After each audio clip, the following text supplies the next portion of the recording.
ตอนนี้เหลืออยู่ตัวเดียวเหลือบักส้มตัวเดียวเดี๋ยวบักส้มขาวตัวเดียวคู่มันหายไปไหนไม่รู้แล้วหายไปกลางคืนไม่มาเลยหายไปเลยไม่ยอมมาเลยไม่รู้ไปยังไงหายยังไง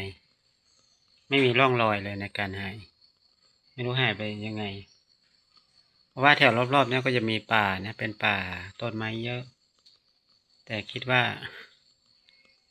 งูเหลื่อมก็ไม่แน่ใจนะเพราะว่าจะเป็นป่าแต่ว่าป่าก็ไม่โรคเท่าไหร่นะ